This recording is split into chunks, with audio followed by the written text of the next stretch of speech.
सोचो, 5000 साल पहले भारत में लोग टॉयलेट इस्तेमाल कर रहे थे और ड्रेनेज सिस्टम इतना एडवांस था कि आज की कई सिटीज में भी नहीं है। ये कहानी है एक ऐसी सिविलाइजेशन की जो समय से हजारों साल आगे थी। इस कहानी की शुरुआत होती है आज के पाकिस्तान और भारत के उत्तर पश्चिमी इलाकों से। यहीं सिंधु और सरस्वती के मैदानों में दुनिया की सबसे बड़ी अर्बन रेवोल्यूशन शुरू हुई। जब दुनिया के बाकी हिस्सों में लोग कबीलों में रहते थे, शिकार करते थे, तब यहाँ लोग शहर बना रहे थे, प्लान किए हुए शहर और ऑर्गेनाइज्ड सोसाइटी। अब इमेजिन करो, अगर तुम ड्रोन से ऊपर देखते तो नीचे एक सिटी नहीं, शतरंज की बिसात दिखाई देती। हर सड़क सीधी, हर ब्लॉक परफेक्ट। ये था दुनिया का पहला प्लान्ड अर्बन सिविलाइजेशन। इनकी सिटी प्लानिंग में हवा का भी हिसाब था। मेन रोड्स उत्तर से दक्षिण की ओर जाती थीं ताकि हवा चले और शहर नेचुरली साफ होता रहे। ये इंजीनियरिंग थी, सिर्फ आर्किटेक्चर नहीं। अब ध्यान दो इनकी ईंटों पर। हड़प्पन इंजीनियर्स ने ब्रिक का स्टैंडर्ड तय किया। उत्तर में जाओ या दक्षिण में, ब्रिक रेशियो एक जैसा। ये प्रूफ है कि यहाँ सिस्टम था, कड़ी व्यवस्था थी। अब चलो हड़प्पा के घरों के अंदर। इनके घर सिर्फ सुंदर नहीं थे, समझदार थे। घर के दरवाजे मेन सड़क की तरफ नहीं, अक्सर पीछे की गलियों में खुलते थे। प्राइवेसी और हाइजीन दोनों को प्रायोरिटी थी। और अब सुनो सबसे शॉकिंग बात, लगभग हर घर में प्राइवेट बाथरूम था, प्राइवेट टॉयलेट था। 5000 साल पहले जब दुनिया का बड़ा हिस्सा सैनिटेशन समझता ही नहीं था। हड़प्पा में ड्रेनेज ग्राउंड के नीचे चलता था, कवर्ड ड्रेन्स, कनेक्टेड होम्स और स्ट्रीट लेवल क्लीनिंग सिस्टम। ये सिविलाइजेशन साफ सफाई में अपने टाइम से बहुत आगे थी। और फिर हम आते हैं मोहनजोदारो के हार्ट में। यहाँ है द ग्रेट बाथ, एक विशाल सेक्रेड वाटर टैंक। ये केवल स्ट्रक्चर नहीं, ये पावर का सिंबल था। ग्रेट बाथ की इंजीनियरिंग अनबिलीवेबल थी।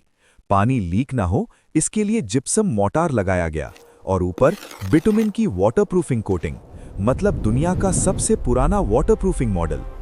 अब चलो धोलावीरा, एक डेजर्ट सिटी जहां पानी लग्जरी था, लेकिन हड़प्पन्स ने डेजर्ट में भी वाटर सिस्टम खड़ा कर दिया। उन्होंने चट्टानों को काटकर चैनल्स बनाए, बारिश का पानी स्टोर किया और सिटी रेजर्वॉयर्स तक पहुंचाया। ये सिर्फ सर्वाइवल नहीं था, ये मास्टरी थी। हड़प्पा की वेल्थ का कारण था ट्रेड, और ट्रेड का सबसे बड़ा सेंटर था लोथल डॉकयार्ड। यहाँ शिप्स आती थीं और दूर देशों तक जाती थीं। ये था एंशिएंट इंडिया का ग्लोबल पोर्ट।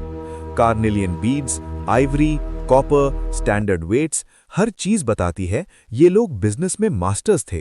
क्वालिटी कंट्रोल उनकी आइडेंटिटी थी। और हड़प्पन ट्रेड भारत तक सीमित नहीं था। मेसोपोटामिया के रिकॉर्ड्स में हड़प्पा को कहा गया मिलुहा, मतलब हड़प्पन्स थे एंशिएंट ग्लोबल ट्रेडर्स। लेकिन सबसे बड़ा मिस्ट्री आज भी मिस्ट्री है, इनकी स्क्रिप्ट, इनकी भाषा। 400 से ज्यादा सिंबल्स, हजारों सील्स, पर आज तक कोई इसे पढ़ नहीं पाया। सोचो, जिस दिन ये डिकोड हुई, इतिहास बदल जाएगा। धोलावीरा में तो एक साइन बोर्ड भी मिला, 10 बड़े सिंबल्स, शायद दुनिया का पहला बिलबोर्ड। लेकिन मैसेज क्या था, आज भी अननोन है। अब कहानी डार्क होती है। लगभग 1900 बीसीई के आसपास सिटीज डिक्लाइन होने लगे, ड्रेन्स जैम होने लगे, ट्रेड कमजोर पड़ गया और शहर धीरे धीरे वीरान होने लगे। पहले कहा गया आर्यंस ने अटैक किया, लेकिन साइंस ने इसे रिजेक्ट कर दिया। असली रीजन था क्लाइमेट चेंज। सरस्वती नदी सूखने लगी, पानी खत्म हुआ तो जीवन भी टूटने लगा। और दूसरी तरफ इंडस नदी ने रास्ता बदला, भयानक फ्लड्स आए, कई सेटलमेंट्स बह गए। ये कोलैप्स युद्ध से नहीं, नेचर से हुआ। और फिर लोगों ने शहर छोड़े। वो मरे नहीं, वे बिखरे, ईस्ट और साउथ की तरफ, गंगा के मैदानों की ओर। हड़प्पा खत्म नहीं हुआ, हड़प्पा हम बन गया। आज भी जब हम नमस्ते करते हैं, योग करते हैं, आंगन बनाते हैं, तो हम अननोइंगली हड़प्पन लेगेसी कैरी करते हैं।